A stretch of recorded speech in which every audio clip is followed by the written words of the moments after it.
کسی کی غلطی کا جب پتہ لگتا ہے ہم جذبات سے فیصلہ کرتے ہیں. یہ ہم ایک ایکسپیکٹیشن تو یہ رکھتے ہیں کہ اس سے کسی سے غلطی ہونی ہی نہیں چاہیے. باوجود آپ صلی اللہ علیہ وسلم کس کی سائڈ لے رہے ہیں, کس کو ڈیفینڈ کر رہے ہیں؟ خالد رضی اللہ عنہ کو کہہ رہے ہیں کہ اس عورت کے بارے میں ایسی بات مت کرو. Look at the status of that lady کہ اللہ اگر کیا گناہ ہے لیکن اس کے بعد جو سچی توبہ کرنے کی وجہ سے اللہ کے ہاں اس کا مقام ہو گیا, وہ تو مقام ہو گیا, ہمیں اپنا پتہ نہیں ہوتا. اب یہ وہ 5 کام ہو گئے جو کہ جس سے گناہ ہوا ہے اس کے کرنے کے ہیں. اب ہم بات کریں گے لوگوں کی, کیونکہ یاد رکھیے کہ ہم لوگ سب جو ہیں ان 2 سچویشن میں سے کسی ایک سچویشن میں کسی نہ کسی وقت ضرور ہوتے ہیں. یا تو گناہ ہو گیا تو ہم گناہ گار والی سچویشن میں ہیں, وہ ہم نے بات کر لی کہ ہم نے کیا کرنا ہے. اور اگر ہم سے گناہ نہیں ہوا, ہمارے کسی جاننے والے سے گناہ ہو گیا, کوئی دوست تھا اس سے گناہ ہو گیا, کوئی فیملی میں جاننے والا تھا اس کا گناہ ہو گیا, بہت ہی قریبی کوئی کولیگ تھا اس کا گناہ ہو گیا اور آپ کو پتہ لگ گیا, اب ہمارا رویہ کیا ہونا چاہیے؟ یہ وہ چیز ہے جس کے بارے میں علم نہ ہونے کی وجہ سے ہم جو اپنی زندگی میں فیصلے کرتے ہیں اور لوگوں کے جو بارے میں اوپینین رکھتے ہیں اور لوگوں کے بارے میں جو رائے رکھتے ہیں وہ صرف اور صرف جذبات کی بنیاد کے اوپر رکھتے ہیں. یاد رکھیے کہ اللہ تعالیٰ نے ہمیں جو دین دیا ہے, ہمارے جذبات اور ایموشنز اپنی جگہ پہ, لیکن دین کے معاملے میں جذبات کا کوئی عمل دخل نہیں ہے. جو رولنگز ہیں وہ رولنگز اپنی جگہ پر ہیں, ہمیں ہضم ہو نہیں ہضم ہو, پسند آئے نہ پسند آئے, اٹ ڈزنٹ میٹر, رولنگ نہیں چینج ہو سکتی. ہاں وہ الگ بات ہے, فیلنگز ہیں, فیلنگز کے بارے میں آپ فیلنگز کو کنٹرول کریں نہ کریں ایک الگ بات ہے, لیکن جو رولنگز ہے وہ رولنگز ہے. اور ہم اکثر جو لوگوں کے بارے میں کسی کی غلطی کا جب پتہ لگتا ہے ہم جذبات سے فیصلہ کرتے ہیں. اب یہاں پہ میں دو حدیث کا تذکرہ کریں گے ہم. پہلی 2 حدیث میں نے اوپر جو بیان کی, جو ابو ذر رضی اللہ عنہ نے آپ صلی اللہ علیہ وسلم سے پوچھا وصیت کرنے کا, تو اس میں آپ صلی اللہ علیہ وسلم نے برائی کا تذکرہ کیا کہ اگر تم سے کوئی برائی ہو جائے تو اس کے بعد نیکی کرو. اس سے کیا پتہ لگتا ہے؟ ایک تو بتانے والے کون ہیں؟ اللہ کے رسول صلی اللہ علیہ وسلم. اور بتا کن کو رہے ہیں؟ صحابی رسول ابو ذر رضی اللہ عنہ. کس چیز کا بتا رہے ہیں؟ اگر کوئی گناہ ہو جائے, اگر کوئی برائی ہو جائے تو نیکی کرو. تو اس سے کیا پتہ لگتا ہے کہ برائی ہونے کے چانسز ہیں. برائی چاہے آپ جتنے مرضی ایمان والے ہو جائیں, اس کے باوجود چانسز ہیں کہ انسان سے برائی ہو سکتی ہے. اگر یہ ہم ایک ایکسپیکٹیشن تو یہ رکھتے ہیں کہ اس سے کسی سے غلطی ہونی ہی نہیں چاہیے, کہ بھئی یہ تو اچھی خاصی خاتون ہے, یہ تو پردہ بھی کرتی ہے, نمازیں بھی پڑھتی تھی اور روزے بھی رکھتی تھی, تہجد بھی پڑھتی تھی, اس نے یہ کیسے گناہ کر دیا؟ یا کوئی داڑھی والا بندہ ہے اور اس سے کوئی غلطی ہوگی, کوتاہی ہوگی کسی وجہ سے, تو فوراً کیا کہتے ہیں بھئی داڑھی رکھ کے اس سے گناہ کیسے ہو سکتا ہے؟ تو ہم نے یہ ایک ذہن بنایا ہوا اپنا اور ایک پرفیکشنسٹ قسم کی امید لے کے ہم زندگی گزار رہے ہوتے ہیں, اور جب وہ کسی انسان کی ذرا سی کوئی کوتاہی نظر آتی ہے تو وہ سارے کا سارے کیا ہوتا ہے, ملٹی پلائی بائی 0 ہو جاتا ہے. تو یہاں اور ہم یہ ایکسپیکٹ کرتے ہیں کہ نہیں یہ فلاں بندہ تو بڑا نیک ہے, اس سے گناہ ہو ہی نہیں سکتا. یہاں اس حدیث سے کیا پتہ لگتا ہے کہ آپ صلی اللہ علیہ وسلم ابو ذر رضی اللہ عنہ کو بتا رہے ہیں کہ اگر کوئی گناہ ہو جائے, اگر کوئی غلطی ہو جائے, یہ نہیں کہ ابو ذر رضی اللہ عنہ کہہ کہ تم گناہ کرو, لیکن کیا بتا رہے ہیں کہ بحیثیت انسان غلطی ہو سکتی ہے. تو بجائے اس کے کہ پرابلم کے اوپر فوکس کریں اور اس پرابلم کو لے کے بیٹھ کے پکڑ لیں, آپ صلی اللہ علیہ وسلم نے اس پرابلم کو منشن کیا اور پھر اس کا سولوشن فوراً بتا دیا. اگر کوئی غلطی ہو جائے تو پھر کیا کرنا ہے کہ نیکیاں کرنی ہے. اس سے پتہ لگتا ہے کہ کسی سے بھی غلطی ہو سکتی ہے. دوسری بات جو حدیث ہے اور بلکہ واقعہ ہے جو کہ صحیح مسلم میں ہے, اور اس واقعے پہ آنے سے پہلے میں آپ سب سے کہوں کہ تھوڑا سا ہمیں اپنے دل اور دماغ کو کھلا رکھ کے چیزوں کو سمجھنے کی ضرورت ہے, اسپیشلی جب دین کا معاملہ ہو. اور بہت سی ایسی باتیں ہوتی ہیں جو ہم عام روٹین میں ہمارے کلچر میں نہیں ہوتی, ہمارے جو ہے جس ماحول میں ہم بڑے ہوئے ہوتے ہیں ہم نے کبھی دیکھی نہیں ہوتی, سنی نہیں ہوتی, یا پھر ہمارا ذہن وہ ایک دین کے پرسپیکٹو سے ہم بڑے نہیں ہوئے ہوتے بلکہ ہم نے اپنے کلچرل ویلیوز کو لے کے بڑے ہوئے ہوتے ہیں, تو اس لیے جب کوئی ایسی بات آتی ہے تو ہمیں ہضم ہونا ہمارے لیے مشکل ہو جاتا ہے. لیکن جب دین کا معاملہ ہے تو ہمارا دین ہمیں ہر طریقے سے گائیڈنس دیتا ہے, اور اس میں بہت ساری ایسی چیزیں ہیں جو کہ ایسے واقعات ہوئے جو کہ بالکل کھلم کھلا دین میں بیان ہوئے تاکہ ہم ان سے گائیڈنس لے سکیں. صحیح مسلم کی روایت ہے, دو احادیث میں 1695 اور 1696 دونوں میں موجود ہے. اس واقعے کا میں آپ کو ایک خلاصہ بتا دیتا ہوں. ایک تو ایک صحابی کا واقعہ ہے, اس میں نہیں جائیں گے, بلکہ ایک دوسرا واقعہ جو کہ اسی انہی حدیث کے اندر ہے. ایک عورت آپ صلی اللہ علیہ وسلم کے پاس آئی اور آ کے عرض کی کہ اللہ کے رسول مجھ سے زنا ہو گیا. اب آ کے جب اس نے بات کہی اور پھر اتنی بات نہیں کی بلکہ فرمایا، بلکہ اس نے آ کے کیا کہا کہ اللہ کے رسول مجھ سے زنا ہو گیا اور زنا کے بدلے میں اس زنا کی وجہ سے میں حاملہ ہو گیا، میں ایکسپیکٹ بھی کر رہی ہوں. ہمیں سبحان اللہ، لک ایٹ دا سن، ہم کہتے ہیں نا کتنا بڑا گناہ، مطلب اتنا بڑا گناہ کیسے ایکسپیکٹ کر سکتے ہیں. بہرحال پہلے بات کریں پھر اس کے بعد ہم اس پہ ڈسکس کرتے ہیں. آئی اور آ کے عرض کی اور پھر کیا کہ آپ مجھ پہ حد قائم کریں، مجھے سزا دیں اس چیز کی. آپ صلی اللہ علیہ وسلم نے بات سنی اور اس سے کہا کہ تم واپس جاؤ، جب بچہ پیدا ہو جائے تو پھر آنا. واپس چلے گی. کچھ عرصہ گزرا، جب بچہ پیدا ہو گیا تو پھر واپس آئی اس بچے کو لے کے کہ اللہ کے رسول یہ بچہ پیدا ہو گیا، اب مجھ پہ سزا دیں. آپ صلی اللہ علیہ وسلم نے پھر اس سے کہا کہ اس بچے کو جاؤ جا کے دودھ پلاؤ، جب یہ دودھ پینا چھوڑ دے پھر واپس آنا. پھر واپس بھیج دیا. پھر جب وہ بچہ بڑا ہو گیا، دودھ پینا چھوڑ دیا، واپس آئے اور جب لے کر آئی تو اس بچے کے ہاتھ میں روٹی تھی. آ کے پھر عرض کیا اللہ کے رسول مجھے سزا دیں، مجھ پہ حد قائم کریں. اب یہ بچہ روٹی کھانے لگ گیا. اس وقت پھر آپ صلی اللہ علیہ وسلم نے حکم دیا اور پھر رجم کیا گیا اور سزا دی گئی. بہرحال جو رجم کیا گیا تو اس کے جب سزا دی گئی تو لوگوں نے پتھر مارے.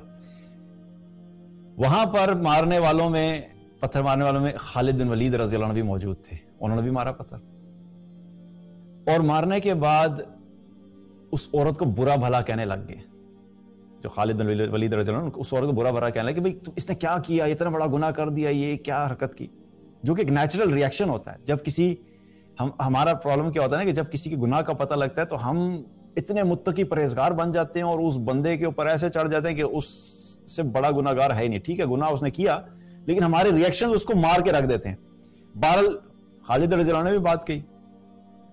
تو جب خالد رضی اللہ عنہ نے اس عورت کے بارے میں اس کو برا بھلا کہا تو آپ صلی اللہ علیہ وسلم وہاں پہ موجود تھے. آپ نے خالد رضی اللہ عنہ کو روک دیا کہ خالد اس کے بارے میں ایسی بات مت کرو. اب کس کے بارے میں؟ خالد بن ولید کون ہے؟ صحابی ہیں. اور جس کے بارے میں وہ بات کر رہے ہیں وہ کون ہے؟ وہ ایک زانیہ عورت تھی، بڑا گناہ کیا تھا، اکبر الکبائر کیا تھا. اس کے باوجود آپ صلی اللہ علیہ وسلم کس کی سائڈ لے رہے ہیں؟ کس کو ڈیفینڈ کر رہے ہیں؟ خالد رضی اللہ عنہ کو کہہ رہے ہیں کہ اس عورت کے بارے میں ایسی بات مت کرو. ایک اور روایت میں آتا ہے کہ آپ صلی اللہ علیہ وسلم نے اس عورت کا نماز جنازہ پڑھایا، اور جب نماز جنازہ پڑھایا تو عمر رضی اللہ عنہ وہاں پہ موجود تھے. عمر رضی اللہ عنہ نے عرض کی اللہ کے رسول ایک طرف تو اس کا اتنا بڑا گناہ اور اس کو رجم کیا گیا اور دوسری طرف آپ اس کا نماز جنازہ پڑھا رہے ہیں. تو عمر رضی اللہ عنہ بھی تھوڑا سا ہوا کہ بھئی یہ کیا بات ہوئی. مطلب اعتراض کے طور پہ نہیں کہا، مطلب سمجھنے کے لیے کہا کہ بھئی ایک طرف تو مطلب اس نے اتنا بڑا گناہ کیا تھا اور آپ اس کی نماز جنازہ پڑھا رہے ہیں. تو آپ صلی اللہ علیہ وسلم نے عمر رضی اللہ عنہ سے فرمایا کہ اے عمر، اس نے اتنی پکی توبہ کی ہے کہ اللہ کی خاطر اس نے اپنی جان دے دی، اور اس عورت کی توبہ اگر مدینہ میں 70 لوگوں میں بانٹ دی جائے تو ان کے لیے کافی ہوگی. ہمیں کیا پتہ لگ رہا ہے ادھر سے اس سارے واقعے کے اندر؟ اور اسی طریقے سے ایک اور صحابی کا واقعہ ہے، ان کے ساتھ بھی یہی ہوا.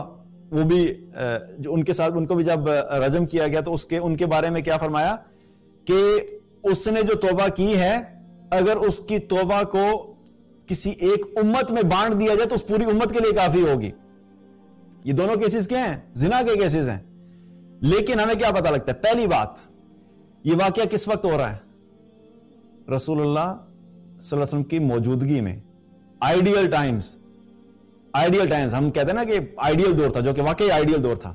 گناہ نہیں تھے، اٹریکشنز نہیں تھیں، یہ سوشل میڈیا نہیں تھا، کھلم کھلا ایک دوسرے کے ساتھ جو ہے وہ گھومنا پھرنا، اور جو کچھ آج ہم دیکھ رہے ہیں جس دور میں ہم گزر رہے ہیں اس سے کمپیریٹیولی وہ کیا تھا؟ آئیڈیل دور تھا. لیکن اس آئیڈیل دور میں بھی کیا ہوا؟ غلطی ہوگی. پہلی بات. دوسری بات، غلطی کون سی ہوئی ہے؟ صرف اتنی بات نہیں ہوئی کہ چھوٹی موٹی غلطی ہوگی، صرف دیکھ لیا یا چھو لیا، بلکہ کیا ہے؟ زنا ہو گیا، اکبر الکبائر ہوگی غلطی. تیسری بات، تیسری بات یہ کہ آپ صلی اللہ علیہ وسلم نے اس معاملے کو ہینڈل کیسے کیا. آپ نے اس گناہ کو سننے کے بعد اس عورت کو یہ باتیں نہیں کہیں کہ تمہیں, مطلب میں اپنے الفاظ میں بیان کر رہا ہوں جو ہم کرتے ہیں نا, کہ تمہارے پاس اتنا آئیڈیل ماحول تھا, اچھے خاصے گھرانے میں تھی, اچھے خاصے دیندار گھرانے میں تم رہتے تھے, اور تم سے کیسے ایسے غلطی ہوگی, تم سے ایسے کیسے ہو گیا. یہ تو کوئی ایسا بندہ کرتا جس کو دین کی پتہ نہیں ہے تو پھر سمجھ آتی تھی, تمہیں تو دین سارا پتا تھا. تو ہم اس قسم کی باتیں کرتے ہیں. یہاں پہ آپ صلی اللہ علیہ وسلم نے کوئی ایسی بات نہیں کی, بلکہ اس کو واپس بھیج دیا. اور اصل میں کیا تھا کہ ایک چانس تھا کہ جب واپس چلی جائے گی تو بات ختم ہو جائے گی. بہرحال وہ عورت چونکہ اس چیز پہ ایڈمنٹ تھی کہ نہیں, میں نے اپنی توبہ کے لیے جو اس کی سزا ہے وہ میں نے لینی ہے, کیونکہ آخرت کا ڈر تھا. تو یہاں سے یہ بھی پتہ لگتا ہے. اس کے علاوہ ایک اور بات کیا پتہ لگتی ہے کہ جب اس عورت نے توبہ کر لی تو وہ تو توبہ کرنے کے بعد اللہ کے سامنے اس کا کیا مقام ہے. اللہ کے رسول صلی اللہ علیہ وسلم کیا بتا رہے ہیں کہ اس کی توبہ اگر 70 لوگوں میں بانٹ دی جائے تو ان کے لیے کافی ہوگی. Look at the status of that lady, کہ اللہ کیا گناہ ہے لیکن اس کے بعد جو سچی توبہ کرنے کی وجہ سے اللہ کے یہاں اس کا مقام ہو گیا, وہ تو مقام ہو گیا. ہمیں اپنا پتہ نہیں ہوتا, ہمیں کیا پتہ ہے ہمارے اللہ کے سامنے کیا مقام ہے. گناہ کرنے والا جب توبہ کرتا ہے وہ تو گناہوں سے پاک ہو جاتا ہے, اور ہم اس کو باتیں سنا کے اپنے نامہ اعمال میں گناہ اکٹھے کر رہے ہوتے ہیں. ہم یہ سمجھ رہے ہوتے ہیں کہ ہم نے کسی گناہگار کے اوپر تنقید کر کے اس کے گناہوں کو ریئلائز کرا کہ ہم نے بڑا نیکی کا کام کیا ہے, کہ اس کو بتایا کہ تم بھائی جس نے گناہ کیا اس کو پتا ہے اس نے گناہ کیا ہے, جس نے زنا کیا اس کو پتا ہے کہ یہ گناہ ہے, جس نے شراب پیا اس کو پتا ہے گناہ ہے. اس کو بجائے اس کے کہ اس کے گناہوں کے اوپر اس پہ تنقید کر کے اس کو تنقید کا نشانہ بنایا جائے, اس کو طریقے سے ہینڈل کیا جائے. اور وہ عین ممکن ہے کہ وہ سچی توبہ جب کرے گا تو وہ تو اللہ کے سامنے کلیئر ہو جائے گا.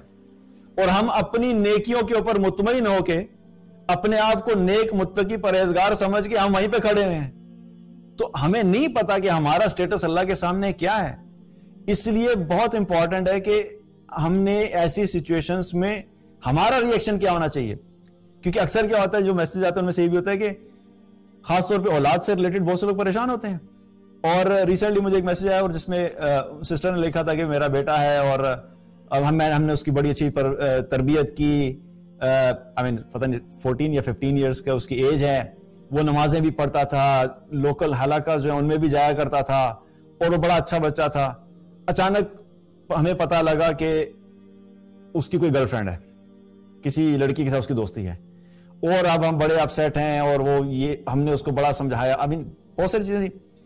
کٹ لانگ سٹوری شارٹ ہوا گیا کہ وہ ظاہری بات ہے لڑکے نے نمازیں پڑھنا چھوڑ دی. اب جو بھی ریزنز بنے, مقصد بتانے کا کیا ہے, ہم لوگ جس ماحول میں رہ رہے ہوتے ہیں نا, ہم ہر چیز کو آئیڈیلائز کر رہے ہوتے ہیں, ہم پرفیکشنسٹ بننے کی کوشش کر رہے ہوتے ہیں, اور ہماری جو ایکسپیکٹیشنز ہوتی ہیں اپنی ذات سے تو نہیں, اپنی ذات میں ہم جو ہے نا اپنے لیے ساری فلیکسیبلٹیز ہوتی ہیں.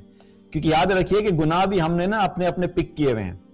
جو شخص نماز ریگولر پڑھتا ہے نا لیکن سود پہ کر رہا ہے تو اس کے نزدیک سود گناہ نہیں ہوگا. وہ کہے گا نہیں نماز نہیں چھوڑنی چاہیے, نماز چھوڑنا بہت بڑا گناہ ہے, جو کہ بالکل فیکٹ ہے, نماز چھوڑنا گناہ ہے, لیکن سود لینا بھی تو گناہ ہے.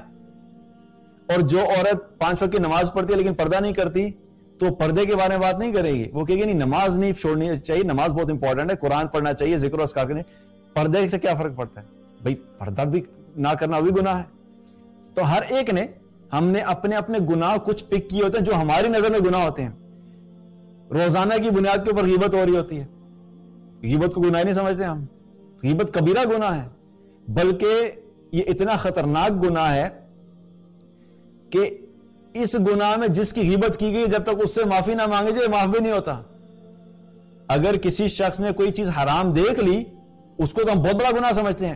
یہ دیکھو کتنا عجیب بندہ ہے, اس نے رات کو یہ دیکھا. اب یہ اس کا اپنا معاملہ ذات تک محدود ہے, اس نے اسے سچی توبہ کی, وہ باہر ہو گیا.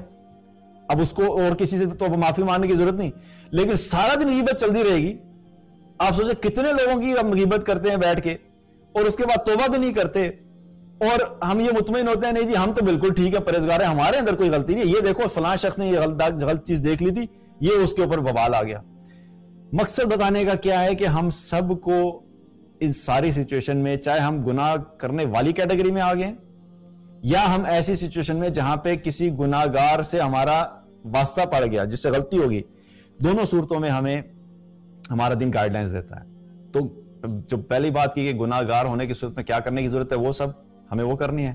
اور اب اگر ہمارے جو قریبی جاننے والوں میں کسی سے گناہ ہو گیا، غلطی ہوگی، تو اس میں ہمیں کیا کرنا ہے، اس کو بھی ہمیں طریقے سے ہینڈل کرنا ہے. ٹھیک ہے، فیلنگز ہوتی ہیں، میں یہ نہیں کہہ رہا کہ فیلنگز ہونی نہیں چاہیے، دیٹس نیچرل. کسی کا بیٹا جو ہے وہ اگر اچھا خاصا چل رہا تھا، بالکل ٹھیک تھا، اچانک پتہ لگا کہ بیٹے نے سگریٹ پینا شروع کر دیا، تو میں یہ نہیں کہوں گا کہ ماں باپ کو فیل ہی نہیں ہونا چاہیے. نہیں، کیا فرق پڑتا ہے پینا شروع، نہیں فیل ہوگا، لیکن اب اس کو ہینڈل کیسے کرنا ہے؟ کیا صرف ایموشن سے ہینڈل کرنا ہے یا اس کے لیے کوئی طریقے سے اس کو ہینڈل کرنا ہے؟ تو یہ مقصد ہے کہ دونوں صورتوں میں ہمیں فیلنگز ہوں گی، لیکن اس کو اب ہینڈل کیسے کرنا ہے یہ بھی ہمارا دین ہمیں سکھاتا ہے. اور آرام سے اور طریقے سے چیزوں کو کیا جائے. اور یاد رکھیے، ویسے بھی جو اللہ کے رسول صلی اللہ علیہ وسلم کی اصلاح کا طریقہ تھا، جو آپ لوگوں کی اصلاح کرتے تھے، ابھی وہ انشاءاللہ اس کے اوپر ایک الگ سے جو وہ سیشن کریں گے کہ کس طریقے سے اصلاح آپ صلی اللہ علیہ وسلم کیا کرتے تھے اور ہمیں کیا چیز سیکھنی چاہیے. لیکن جنرلی اسپیکنگ کیا ہے کہ آپ صلی اللہ علیہ وسلم کا اصلاح کرنے کا طریقہ بہت نرمی کا تھا. بڑے سے بڑا گناہ جو ہے وہ کوئی کر لیتا تھا، آپ کے پاس آتا تھا تو آپ بڑی نرمی سے ہینڈل کرتے تھے. یہاں پہ صرف ایک چھوٹی سی بات کروں گا. ایک نوجوان آیا آپ صلی اللہ علیہ وسلم کے پاس اور آ کے کہنے لگا، اللہ کے رسول مجھے زنا کی اجازت دیں. سبحان اللہ. I mean can we really believe it? آج ہم اپنے آپ کو سوچیں کوئی ایک مولوی صاحب ہیں جو بڑے نیک متقی پرہیزگار ہیں، ماشاءاللہ داڑھی بھی بڑی ہے اور سر پہ ماما پہنتے ہیں، ٹوپی پہنتے ہیں، ان کے پاس کوئی اگر نوجوان آئے اور آ کے کہ جی آپ مجھے زنا کی اجازت دیں، تو وہ کیا کریں گے؟ چڑھ جائیں گے. کس قسم کی باتیں کرتے ہو، استغفر اللہ، تمہیں نظر نہیں آتا؟ میرا اولیاء دیکھ لیتے، اپنا اولیاء نہیں تم نے دیکھا، میرا ہی اولیاء دیکھ لیتے، کم از کم اسی کا خیال رکھ لیتے. تم ایک مجھ سے کیا سوال کر رہے ہو؟ حرام حرام حرام. بندے پہ چڑھائی کر دیں گے. آپ صلی اللہ علیہ وسلم نے وہ بات سنی، بڑے طریقے سے سمجھایا. 12 لوگ کس طرح سمجھایا وہ ہم بعد میں بات کریں گے، لیکن بڑے آرام سے طریقے سے اس چیز کو ہینڈل کیا. And this is what we have to learn, کہ ہمیں جب بھی کوئی گناہ کا پتہ لگتا ہے ہمارا فوراً ریئیکشن کیا ہوتا ہے؟ ہم بھڑک اٹھتے ہیں اور ہمیں سمجھ نہیں آتی کہ اٹھا کے اس کو کھڑکی سے باہر پھینک دیا، گھر سے باہر پھینک دیا، کیا کریں. But we have to handle things carefully. چاہے کوئی بھی ہے، اولاد میں سے ہو سکتا ہے، بہن بھائیوں میں سے ہو سکتا ہے، دوستوں میں سے کوئی ہو سکتا ہے، کولیگ میں سے ہو سکتا ہے، کوئی بھی ہو سکتا ہے. تو ہمیں اس چیز کو بھی سیکھنا ہے کہ اس کو ہینڈل کیسے کرنا ہے. تو بہرحال کیا ہے کہ یہ بھی چیز ہمیں سیکھنی ہے.